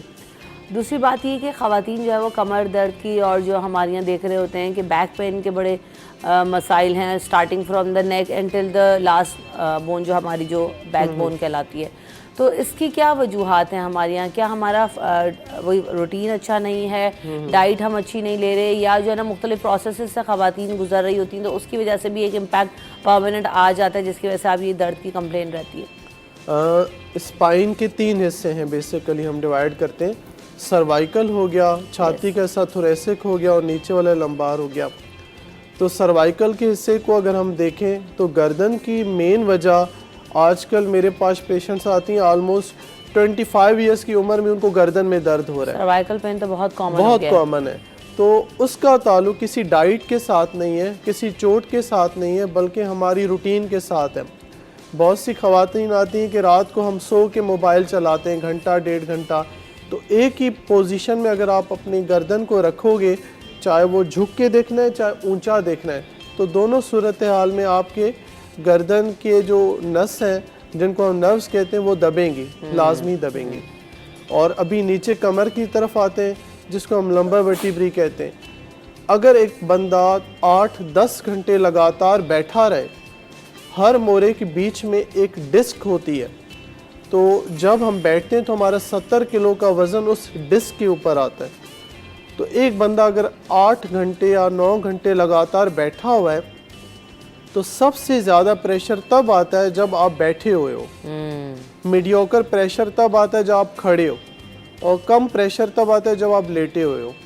तो आम रूटीन में अगर बंदा कोई अपने कमर दर्द से बचना चाहता है तो उनके लिए ये है कि हर घंटे बाद, ऑफिस वर्कर्स के लिए स्पेशली, हर घंटे बाद अपनी कुर्सी से उठ के थोड़ी चहलकदमी कर लें, भले 10 मिनट ही कर लें। और बहुत से लोग MRI करवाते हैं, उनकी कोई नर्व कंप्रेशन नहीं आती लेकिन काली डिस्क आती है, उसको ब्लैक डिस्क बोलते हैं। अच्छा। तो उस ब्लैक डिस्क का मतलब ये होता है डिहाइड्रेटेड डिस्क है। तो उनके लिए पानी का इस्तेमाल बहुत ज़्यादा इम्पोर्टेंस रखता है, चाहे वो कमर हो चाहे बाकी जिस्म के हिस्से हों। ये तो हमें पहली दफ़ा पता लग रहा है, क्योंकि वैसे तो हम हाइड्रेशन पे बहुत बात करते हैं अपनी बॉडी को अच्छा, लेकिन for the bones hydration is very important. Exactly, बिल्कुल। और कैल्शियम इनटेक के लिए भी हम कहते हैं ना कि कैल्शियम जो एब्जॉर्ब करता है, तो उसके लिए भी आपकी बॉडी में पानी का एक सफिशिएंट कंटेंट और अमाउंट होना ज़रूरी है। Is that true? बेसिकली हमारे कैल्शियम के एब्जॉर्प्शन के लिए विटामिन डी की वैल्यू होती है। सही, ठीक है। बहुत से लोग ये कहते हैं कि हमारा कैल्शियम कम हो गया है। कैल्शियम कम बिल्कुल भी नहीं हो सकता, क्योंकि आपकी हर दिल की धड़कन के लिए कैल्शियम चाहिए ही चाहिए। सही। तो कैल्शियम कम नहीं हो सकता, विटामिन डी कम होता है। तो ये जो विटामिन डी है इसका इस्तेमाल, क्योंकि अब ओवर द काउंटर भी आपके पास जो है ना वो इंजेक्शंस और इसके लिए टैबलेट्स वगैरह अवेलेबल हैं, जो कि हम देख रहे होते हैं कि लोग वैसे भी खा लेते हैं लेकर। तो ये कितने टाइम के बाद खा सकते हैं और कितने टाइम के बाद इनका इस्तेमाल कर सकते हैं? ख़ुद करना चाहिए, नहीं करना चाहिए? वो 15-15 दिन में भी लोग खुद से भी खाना शुरू कर देते हैं। आपने जो पूछा बहुत एक अच्छा सवाल है। देखें, जब तक आपको पता नहीं आपके अंदर कितनी कमी है विटामिन डी की, तो आप कितना खाओ ये बताना बहुत ही मुश्किल जवाब होगा। तो बेहतर ये होता है कि आप सबसे पहले अपनी लेवलिंग करवाएं और जितना आपका लेवल आ रहा है उस हिसाब से आप अपना विटामिन D3 का कोर्स करें। सही। अच्छा, और उमूमन क्या हो रहा होता है कि हमारे यहाँ जो है सप्लीमेंट्स भी मुख्तलिफ तरह के अवेलेबल हैं, तो how to choose that supplement ये भी बताइएगा। लेकिन एक कॉलर हमारे साथ, पहले उनको शामिल करते हैं। अस्सलाम वालेकुम। अस्सलाम वालेकुम, कौन सा आप बात कर रहे हैं और क्या सवाल है आपका? हम आपको सुन नहीं पा रहे हैं। बात कर रहे हैं कराची से। जी फरमाइए, क्या पूछना चाहते हैं आप?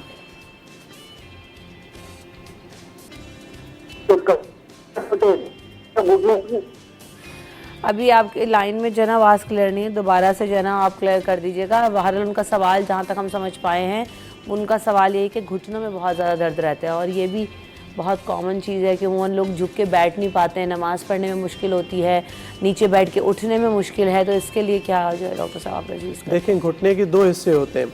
एक जोड़ बनता है हमारी रान की हड्डी में और पाँव की हड्डी में, उसको टिबियोफेमोरल जॉइंट कहा जाता है। टिबियोफेमोरल जॉइंट का ताल्लुक सिर्फ फर्श पे चलने में होता है। तो अमूमन ये वाला जोड़ जाके अबव 50 ख़राब होता है। सही, ठीक है। लेकिन बहुत सी जो यंग ख़वातीन हैं उनको 20-25 ईयर्स में ही सीढ़ियों में चढ़ना, ज़मीन पे बैठना, आलती पालती मार के बैठना, इनमें वो पेनफुल यानी कि उनका नीस हो जाता है।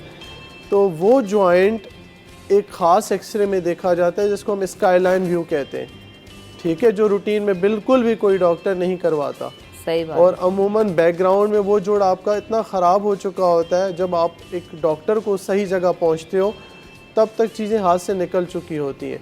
तो उस जोड़ को बेहतर बनाने के लिए अगर आप यूरोपियन स्टाइल देखें, उनकी डेली लाइफ को देखें, तो वो उनका बच्चा बाय 4-5 साल से साइकिलिंग स्टार्ट कर देता है और वो 80 साल 70 साल तक साइकिलिंग करते रहते हैं। तो उनके जो थाई मसल्स हैं जिसे हम स्पेशली वीएमओ कहते हैं, वास्टस मीडियलिस ओब्लिकस मसल, वो काफ़ी स्ट्रॉन्ग हो जाती है। तो साइकिलिंग से जब वो मसल स्ट्रॉन्ग हो जाती है तो आपका जो नी कैप है वो एक प्रॉपर पोजीशन में रहता है। अगर वो प्रॉपर पोजीशन में रहेगा तो आपको उठने बैठने में, सीढ़ियाँ चढ़ने में प्रॉब्लम नहीं होगा। तो उसका सबसे बेहतर इलाज है कि आप साइकिलिंग या इस तरह की कोई भी एक्सरसाइज को अपनी डेली रूटीन का हिस्सा बना लें। एक्सरसाइज से तो ज़िंदगी के आधे मसले तो वैसे ही हल हो जाते हैं, लेकिन हम लोग उस पर फोकस नहीं कर रहे होते। एक और कॉलर है हमारे पास, उनको शामिल करते हैं। अस्सलाम वालेकुम। वालेकुम जी हेलो जी वालेकुम से बात कर रहा हूँ, कराची। जी फरमाइए, क्या सवाल है आपका? मेरा को है ना एक्सरसाइज है, जोड़ों का दर्द काफी अर्से से। मैं मतलब नीचे बैठ नहीं सकता, कुर्सी हो या अभी व्हील चेयर पे आ गए हूँ। तो मैं स्विमर भी था दौर में, और मैं कोई मतलब कहीं जा नहीं सकता। मैं स्टैंड होता हूँ तो टेढ़ा होता हूँ। डॉक्टर साहब जी एज पूछ रहे हैं आपकी? जी मतलब मैं सीधा नहीं खड़ा हो सकता हूँ। आपकी एज क्या है मुनव्वर साहब? जी आपकी उम्र क्या है? 60 के करीब ही है, 59। ठीक है, और कुछ पूछना चाहते हैं? जी जवाब सुनिए गौनियर। देखिए अभी मुनव्वर साहब आपकी उम्र है ना 69 ईयर्स, तो मैंने जैसे बताया कि अबव 50 जो है आपके घुटने आहिस्ता आहिस्ता ख़राब होना शुरू हो जाते हैं। तो ग्रेडिंग होती है बेसिकली, और वो ग्रेडिंग होती है एक्सरे के हिसाब से। लेकिन एक हम एंटिसिपेट ये कर सकते हैं कि एक बंदा जो बिल्कुल व्हीलचेयर बाउंड हो गया है, चल भी नहीं पा रहा, तो उसका घुटना ऑलमोस्ट मुकम्मल तौर पे डैमेज हो चुका है, ग्रेड 4। और ग्रेड 4 में एक ऐसी स्टेज है जहाँ पे दवाइयाँ आप खाएं तो उससे आपकी दर्द की शिद्दत थोड़ी बहुत कम हो सकती है। सेकेंडरी कुछ टीके लगाए जाते हैं, कुछ स्टीरॉयड हैं, कुछ पीआरपी हैं, लेकिन वो सारे प्लेसिबो हैं। 5-6 महीने आपके निकल सकते हैं, लेकिन वो मुस्तकिल इलाज कभी भी नहीं हो सकता। तो एक बंदा अगर एक नॉर्मल रूटीन चलना चाहता है, भागना चाहता है, हर हवाले से पेन फ्री रहना चाहता है, तो उसको आज नहीं तो कल टोटल नी रिप्लेसमेंट के ऊपर जाना पड़ेगा। सही। अगर मुनव्वर साहब अगर एक नॉर्मल रूटीन के ऊपर जाना चाहते हैं, फिर से चलना चाहते हैं, तो उनको वो जोड़ों के तब्दीली वाले ऑपरेशन की आज ज़रूरत है। सही। एक और चीज़ जो हम पूछ रहे थे कि मैंने कहा ना कि अमूमन कैल्शियम सप्लीमेंट्स हम यूज़ कर रहे होते हैं और ये विटामिन डी सप्लीमेंट्स यूज़ कर रहे होते हैं, तो इनको किस हद तक इस्तेमाल किया जा सकता है और हाउ टू चूज़ देम, कि जो है ना क्या स्पेसिफिकली भी होते हैं बॉडी टाइप के मुताबिक, या ये कॉमन ही है, कोई भी यूज़ कर सकता है? देखिए इस वक्त मार्केट में काफ़ी कंपनियां अपने अपने हिसाब से बना रही हैं। तो कुछ पेशेंट्स आते हैं कि हमें अमेरिका से कुछ दवाइयाँ आई हैं, किसी के दुबई में से आई हैं, किसी ने बेटे ने भिजवा दी वहाँ से। तो हर मेडिकेशन में जो कंपोजिशन है वो डिफरेंट है, तो ये बताना बहुत ही मुश्किल सवाल होगा। तो जो पेशेंट को डॉक्टर तजवीज़ कर रहा है उसी के ऊपर उसको फॉलो करना चाहिए, रेदर देन अपने हिसाब से वो दवाइयाँ लेता रहे। कुछ लोग मुस्तकिल कैल्शियम सप्लीमेंट्स खा रहे होते हैं, तो कितने, एक टाइम क्या है कि आपने भाई फॉर एग्जांपल 1 महीना ले लिया है, 15 दिन ले लिया है, या खाते रहें तो कोई फ़र्क नहीं पड़ेगा? अगर एक पेशेंट की मिसाल के तौर पे विटामिन डी का लेवल आउट ऑफ 150-10 आ गया, तो उसको आप विटामिन डी सप्लीमेंटेशन दे देते हैं, ठीक है। विटामिन डी सप्लीमेंटेशन आप वीकली बेसिस पे देते हैं, और अमूमन 8 कैप्सूल सफिशेंट होते हैं कि महीने में आपने 4 कैप्सूल खा लिए और 2 महीनों में 8 कैप्सूल का कोर्स मुकम्मल कर लिया। सही। अच्छा, अभी जैसे अभी आपने थोड़ी देर पहले बच्चों का जिक्र किया कि उनका जो लाइफस्टाइल है उसके ऊपर काम किया जाए तो उनके मसल्स स्ट्रॉन्ग हो सकते हैं, बोन्स स्ट्रॉन्ग हो सकती हैं, लेकिन हमारे यहाँ क्योंकि क्या है, जंक फूड का इंटेक बहुत ज़्यादा है, बच्चों की फिजिकल एक्टिविटी भी बहुत कम हो गई है। तो क्या बच्चों के जॉइंट्स और उनकी बोन्स को मजबूत बनाने के लिए कौन सी चीज़ें बीइंग एन ऑर्थोपैडिक आप रेकमेंड करते हैं कि किस तरीके से जो है ना उनके ऊपर फोकस करना चाहिए कि आगे जाके ज़िंदगी में मसाइल ना हो? देखिए, पहले जो हमारा लाइफस्टाइल होता तो हम स्पोर्ट्स एक्टिविटी क्रिकेट फुटबॉल वगैरह बाहर की आउटडोर गेम्स ज़्यादा होती थी। आजकल इंडोर मोबाइल पे सब कुछ हो रहा है। हाँ जी। और डाइट भी उस तरह की नहीं रही। तो मेरी तो यही वालिदैन से दरख्वास्त रहेगी कि जो बच्चे बोन पेन की कंप्लेन करते हैं, विटामिन डी डेफिशिएंसी की सबसे पहली कंप्लेन यही होती है कि बच्चा रात को नींद में से उठ के बैठ जाएगा कि मुझे पाँव में दर्द हो रहा है। तो उनका सबसे पहले विटामिन डी और अल्कलाइन फॉस्फेटेज लेवल करवाएं, और उसके बाद अगर उनके लिए कुछ बेहतरी चाहती हैं तो वो जो लेवल आता है उस हिसाब से उनकी डोजेज भी हो। लाइफस्टाइल के हवाले से बच्चों की फ़िज़िकल एक्टिविटी को बढ़वाएं। सबसे ज़्यादा उनको अपने साथ वॉक पे ले जाएं, वहाँ पे उनके साथ खेल कूद में, उनके साथ जॉगिंग में उनको शामिल कर लें, फुटबॉल वगैरह की एक्टिविटी, स्पोर्ट्स एक्टिविटी में उनको शामिल करें, जितना हो सके उनको आउटडोर गेम की तरफ ले जाएं। सही। और आपने कहा कि उम्र 50-60 साल की उम्र में ये जॉइंट पेन्स और ये सब चीज़ें ज़्यादा बढ़ जाती हैं, तो उससे पहले कैसे ख्याल रखना है और उसके बाद जो है ना वो किस तरह से चीज़ों को, ताकि मेंटेन रहें और आपको इस जॉइंट पेन्स की तकलीफ़ ना हो, तो क्या करना चाहिए? देखिए, जॉइंट पेन के लिए आपके लिए 2-3 चीज़ें मैटर करती हैं। विटामिन डी हो गया, ऑस्टियोपोरोसिस के लिए बीएमडी का टेस्ट करवाया जाता है, एक्सरेस नी के लिए करवाए जाते हैं। तो हर 6 महीने बाद और 1 साल बाद आप अपनी स्क्रीनिंग अपने डॉक्टर से करवा सकते हैं, ताकि कहीं पे कोई इस तरह की बात हो रही है तो उसको आप टाइमली मैनेज कर सकें। और अपनी लाइफस्टाइल को, जैसे वॉक हो गई, उनको अपना हिस्सा बना लें। ज़मीन पे उठना बैठना या ज़्यादा सीढ़ियाँ चढ़ना, 4-4 फ्लोर तक सीढ़ियाँ चढ़ के जाना, ये आपके पेटेलोफेमोरल जॉइंट के लिए काफ़ी ख़तरनाक है। तो वो आपको अपने एक डॉक्टर से रजू करके ही सारी चीज़ें पता लगेंगी कि आपकी ज़िंदगी में कौन सी चीज़ आपको नुकसान पहुंचा रही है। किन चीज़ों का खाने में इस्तेमाल करें जिससे आपके जॉइंट और बोन हेल्दी और फिट रह सकते हैं? जहाँ तक विटामिन डी का सोर्स है वो दूध, दही, अंडा, मशरूम। तो वेजिटेरियंस जो हैं उनके लिए तो मशरूम का सोर्स काफ़ी अच्छा है। तो उनके लिए विटामिन डी का रिच सोर्स मशरूम ही है, वो ले सकते हैं, उससे वो बेहतर रहेंगे। बाकी हाइड्रेशन की हमारी बात हुई तो पानी का इस्तेमाल तो हमारे यहाँ चूँकि टिन पैक्स में ज़्यादातर मशरूम्स वगैरह अवेलेबल हैं, तो वो इक्वली बेनिफिशियल और हेल्दी हैं। बिल्कुल बिल्कुल बिल्कुल ठीक। अच्छा, एक और चीज़ ये कि जोड़ों का दर्द होता है, लोग चलना छोड़ देते हैं, जिसकी वजह से बहुत ज़्यादा जो है ना वज़न भी बढ़ जाता है। और जब वज़न बढ़ता है, जैसे आपने कहा कि भाई 70 किलो की जो एक वज़न है वो बॉडी की एक डिस्क के ऊपर जा रहा है, तो और ज़्यादा मामलात ख़राब होते हैं। तो इस फिनोमेना को भी मैं चाहती हूँ कि आप लोगों को समझाएं कि जी अगर आपको जोड़ों में दर्द है तो आप इस हवाले से चलना ना छोड़ें, अपनी फिजिकल एक्टिविटी ना छोड़ें। मैं शायद आपकी बात मानूँ ना। अच्छा। हाँ, क्योंकि जो उम्र सीधा होते हैं हमारे वालिदैन या कोई भी एक उम्र सीधा पेशेंट आ गया, उनके बच्चे उनको ओपीडी में लेके आते हैं कि हमारे वालिदैन चलते नहीं, हम इनको ज़्यादा कहते हैं चलो। अभी वो बेचारा या बेचारी ओपीडी में आते ही इस वजह से कि उनको घुटनों में दर्द होता है, और वो दर्द उनको चलने नहीं देता। बेसिकली वो चलना चाहता है पेशेंट, लेकिन उसका दर्द उसे नहीं चलने देता। लेकिन ये बात एक डॉक्टर को पता है, मरीज़ को पता है, लेकिन उनके बच्चों को नहीं पता। उनके बच्चे यही समझते रहते हैं कि हमारे वालिदैन चलना नहीं चाहते। नहीं, वो चलना चाहते हैं, लेकिन उनका पेन उनको नहीं चलने दे रहा। और यही एक विशिष्ट साइकिल होती है। जब आपके घुटने ख़राब होना शुरू होते हैं, आप पेन मेडिकेशंस के ऊपर जाते हो। पेन मेडिकेशंस खा खा के आपका मैदा काफ़ी तबाह हो जाता है। तो एक पॉइंट आता है कि आपकी उस मैदे के मुतासिर होने की वजह से खुराक कम हो जाती है।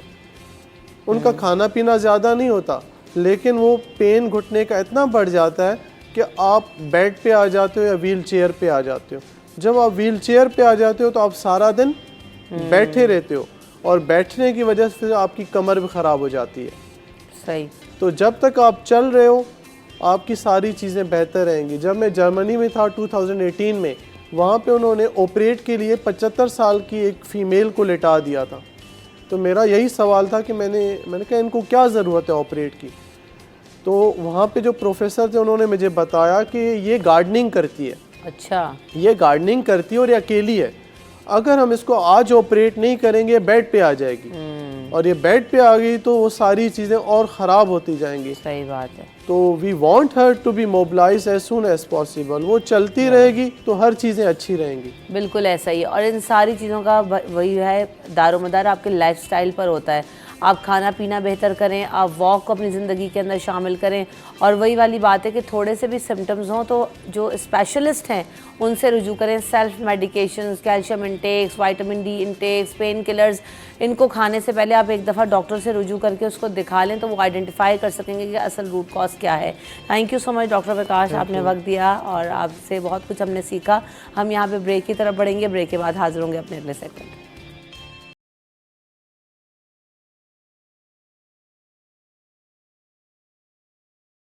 Welcome back in city at 10। तो जनाब आज हम बात करेंगे रेजन आर्ट के बारे से। बहुत सारी चीज़ें हम देख रहे होते हैं इंटरनेट पर, सोशल मीडिया पर बहुत ज़्यादा पॉपुलर है, बहुत ज़्यादा पसंद किया जा रहा है। तो सबसे पहले तो इस आर्ट के बारे में जानेंगे, पुराना है, नया है, और किस तरह से इस पर काम हो रहा है, सीख रहे हैं या एक्सपेरिमेंट्स कर रहे हैं, इस सारे बारे में बात करेंगे। हमारे साथ अलीना इस वक्त मौजूद हैं जो कि रेजन आर्टिस्ट हैं। Welcome to the show. अस्सलाम वालेकुम, कैसे हो बेटा? ठीक। अच्छा, तो अलीना सबसे पहले तो ये बताइए कि रेजन आर्ट बहुत ज़्यादा मकबूल है इस वक्त। मैं तो मुझे ऐसा लग रहा है कि हर चीज़ में ही हो रहा है। अभी मैंने रिसेंटली देखा कि इयररिंग्स में लोग जो है वो रेजन आर्ट करा रहे हैं और नाम लिख रहे हैं, तो मेरे लिए वो बिल्कुल न्यू चीज़ थी। झुमके लोग बनवा हर रहे हैं, चीज़ में आ गया है, ज्वेलरी, सब चीज़ में। आप कोड्स भी लिखवा सकती हैं रेजन आर्ट में, जैसे झुमकों में आपने देखा होगा कोड्स लिखे हुए होते नाम हैं, लिखवा रहे जी, लोग। वो आजकल बहुत ट्रेंडिंग में भी चल रहा है। बिल्कुल ऐसा ही है। तो क्या क्या हो रहा है इस वक्त रेजन आर्ट में, और ये कितना पुराना आर्ट है, नया है, क्या है इसके बारे में आप क्या जानते एक्चुअली ये हो? काफ़ी पुराना आर्ट है, बट अभी रिसेंटली ये बहुत ज़्यादा ट्रेंडिंग में आ गया है, और अभी बहुत ज़्यादा लोग इसको सीख रहे हैं। वापसी, ये आर्ट वापसी, जैसे पहले बहुत ज़्यादा कॉमन था, अब वापसी आ गया ये आर्ट। और इसमें आप आपने देखा होगा, रहल होती है, फ्रेम्स होते हैं, एंड झुमके आपने अभी बताया, और ज्वेलरी बहुत सारी होती है, प्लेटर्स, आप एंगेजमेंट प्लेटर, निकाह प्लेटर्स वगैरह भी बनवा सकते हैं, इसमें ये वाली चीज़ें भी हैं। बिल्कुल ऐसा ही है। तो ये रहल माशाल्लाह बहुत प्यारी लग रही है, मैं देख रही हूँ इसको। ये किस तरह, इसका मटेरियल वगैरह क्या होता है, किस तरह से जो है इस पे काम होता है? एक्चुअली ये केमिकल होता है, इसके दो पार्ट्स होते हैं, एक पार्ट ए रेजिन होता है और एक पार्ट बी हार्डनर होता है। उसको आप पार्ट ए आप जैसे 100 लेते हैं तो पार्ट बी आपको हाफ़ उसका लेना होता है। दैन ये उस केमिकल से बनता है, और आपको जैसे इस पे कोट आप देख रही हैं, इस पे अल्लाह अकबर और अल्हम्दुलिल्लाह है, तो वो एक विनाइल होता है, कैलीग्राफी होती है, वो इस पे पेस्ट होती है, और फिर उससे। अच्छा, अब ये जो आपने रहल को शक्ल दी, ये खुद ही आपने किया है नहीं, या ये बाहर से कराना पड़ता है? नहीं, इसके मोल्ड्स आते हैं, उस पे मोल्ड्स पे फिर रेजिन पोर किया जाता है, और फिर उससे ये आउट होता है। फिर 24 आवर्स होते हैं इसको मेकिंग में, इसकी 2-3 लेयर्स लगती हैं, फिर ये आउट होता है 24 आवर्स में। अच्छा, और ये जो हमें हार्ट वगैरह के फ्रेम्स दिख रहे हैं, इनके भी मोल्ड्स आते हैं? जी, किस इनके तरह भी से बनते मोल्ड्स हैं? होते हैं, और जो फ्रेम्स होते हैं उनके MDF वगैरह भी होते हैं, वो वुड पे होते हैं। सही। तो आपने क्या क्या चीज़ें बनाई हैं, ज़रा उनके बारे में बताइए। मैंने रहल बनाई है, फ्रेम बनाए हैं, प्लेटर्स और एंगेजमेंट प्लेटर, निकाह प्लेटर, डायरी, ज्वेलरी, की चेन्स बहुत कॉमन है। की चेन्स छोटी चीज़ भी हैं तो वो ज़्यादा चल जाती है, पेन्स हैं, बुक मार्क्स हैं, ये वाली चीज़ें। ये जो ट्रे और ये प्लेटर टाइप हमें दिख रहा है, जी, इसको वॉश कर सकते हैं? जी, ये वॉशेबल है, ख़राब तो नहीं होगा? नहीं नहीं। ठीक, ज़बरदस्त। अलीना, ये हमें वॉच भी नज़र आ रही है, ये जो वॉल क्लॉक हैं ये बहुत ज़्यादा पॉपुलर हैं आजकल, तो ये किस तरह से बनती हैं और ये इनमें कितनी वेरिएशन आप लोग कर रहे हैं? एक्चुअली ये वुड पे बनती है, और जो भी कोई ऑर्डर देने आता है वो अपने साइज़ बताते हैं तो उस साइज़ पे भी बन जाती है। अभी तो फ़िलहाल ये 16 आई थिंक इंच है, आप 20 इंच पे भी बनवा सकते हैं, डिफरेंट साइज़ पे भी। ये वुड पे होता है, और टेबल्स भी होती हैं, कॉफ़ी टेबल्स। ओह, टेबल्स के बारे में भी आप बताइएगा, और फ्रेम्स हमारे पास कुछ हैं उनके बारे में भी बताइएगा, लेकिन ब्रेक के बाद।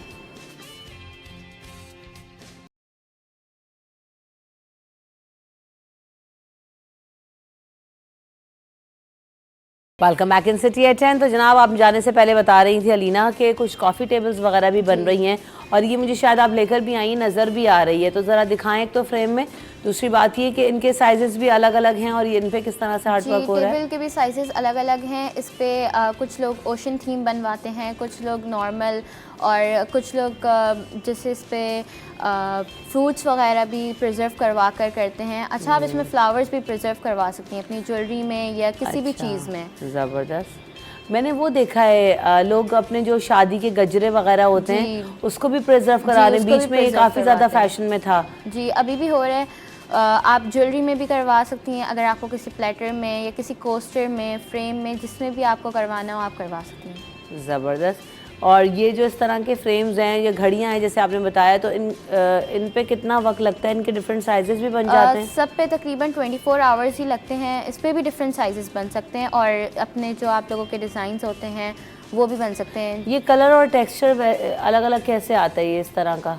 एक्चुअली ये एक इफ़ेक्ट है, ये मार्बल इफ़ेक्ट दिया हुआ है इस पर, और ये उससे कलर्स होते हैं, मीका कलर्स होते हैं, उससे मिक्सिंग होती है और फिर इसके ऊपर हीट वगैरह इस्तेमाल होती है जिससे ये मार्बल लुक और इफ़ेक्ट आ जाता है। तो आपने सीखा है या इसको एज अ शौक प्रैक्टिस करती नहीं? नहीं, एक्चुअली लास्ट ईयर, अभी 1 ईयर हो गया है। लास्ट ईयर मैंने ये काफ़ी ऑनलाइन इंस्टीट्यूट्स और जाकर फिज़िकल भी क्लासेस ली थी। समर वेकेशंस थी तो ऐसे ही सोचा कि स्टार्ट कर लिया जाए, कुछ नया सीखा जाए, तो फिर उससे ही स्टार्ट हुआ था ये। वैसे आप क्या करते हो इसके अलावा? मैं इसके अलावा स्टडी करती हूँ। क्या पढ़ रहे हो? मैं एक्चुअली अभी कॉलेज में गई हूँ, कॉमर्स मेरी फील्ड है। तो ये साथ साथ आप ये इसको सेल भी कर रही हैं या क्या है? ये बस वैसी शौकिया बना है? मैं सेल भी करती हूँ। किस नाम से आपका पेज? हैंडमेड डेकोर आर्टिस्ट के नाम से मेरा पेज है, इंस्टाग्राम और फेसबुक दोनों। तो कैसा रिस्पांस मिल रहा है? ये चीज़ें इस तरह से सेल हो रही हैं, लोग पसंद कर रहे हैं? हो तो रही हैं, क्योंकि मैंने काफ़ी ज़्यादा लास्ट ईयर से अब तक मैंने काफ़ी ज़्यादा एग्जीबिशंस भी कर लिए हैं और मेरा हैबिट सिटी गैलरी में भी सामान है, तो वहाँ पे भी सेल होता है। ज़बरदस्त। प्राइस रेंजेस क्या हैं? जैसे कॉफ़ी टेबल की अगर हम बात करें तो उसकी प्राइसेस क्या हैं? घड़ियाँ हैं, ये फ्रेम्स हैं, तो इनके क्या प्राइस रेंज है? ये डिपेंड करता है साइज़ पे। अगर इस वाली कॉफ़ी टेबल की बात करें तो ये 7500 तक की सेल होगी।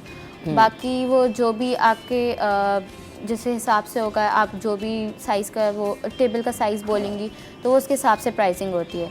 और जो प्राइस रेंज स्टार्ट है वो 350 रुपीज़ से स्टार्ट है की चेन से। की चेन छोटी चीज़ है तो वो 350 से स्टार्टिंग है, और फिर वो जितने भी जैसे आप प्रोडक्ट्स देखेंगी, जितने भी आप बोलेंगी तो उसके हिसाब से प्राइसिंग होगी। ठीक, जैसे रहल हमें नज़र आ रही है, रहल के 4500 प्राइस।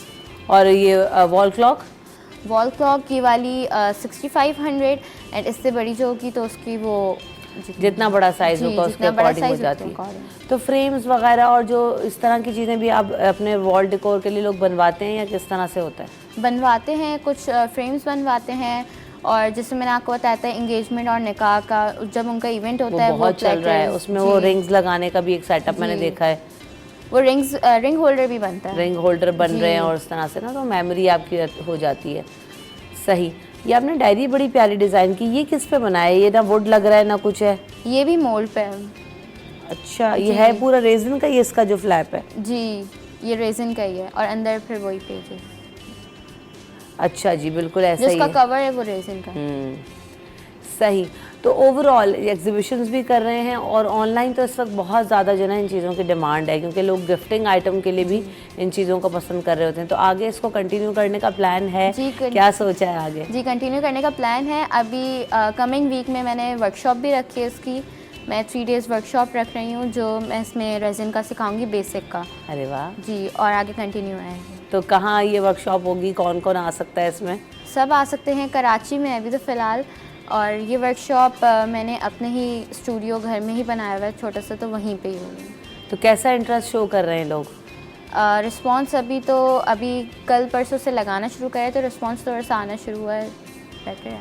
ज़बरदस्त। नहीं, at the very young age बहुत अच्छा है कि तो क्रिएटिविटी आप समझते हो कि जब आप कोई क्रिएटिव काम कर रहे होते हैं और आपका पैशन हो तो वो आपका जो है ना ट्रांसफॉर्म होता है। बड़ी अच्छी अच्छी ज्वेलरी की भी चीज़ें नज़र आ रही हैं। इसमें क्या क्या आपने बनाया है, वेरी क्विकली बताना अभी। मैंने इसमें बुक मार्क बनाया हुआ है, पेन है, ज्वेलरी, की चेन है, ठीक, और डायरी जैसे कि अभी आपने देखी थी। सही। और इसमें मैंने मदर्स डे आया था तो मैंने एक कोस्टर बनाया था वो मदर्स डे के हवाले से था। सही, बहुत ज़बरदस्त चीज़ें हैं और रेज़न आर्ट हम देख रहे हैं कि बहुत ज़्यादा कॉमन हो रहा है, बहुत ज़्यादा पसंद किया जा रहा है लोगों में और बहुत प्यारा लगता भी है। खैर आप इसको एज डेकोरेटिव आइटम यूज़ कर सकते हैं अपने घरों में, आप देखें कि मुख्तलिफ़ जगहों पर आप इनको प्लेस कर सकते हैं। Thank you so much Leena, आपने हमें वक्त दिया, आपका बहुत शुक्रिया। यहाँ पर आपसे इजाज़त चाहेंगे, अपना ख्याल रखिएगा, अल्लाह ने के बाद।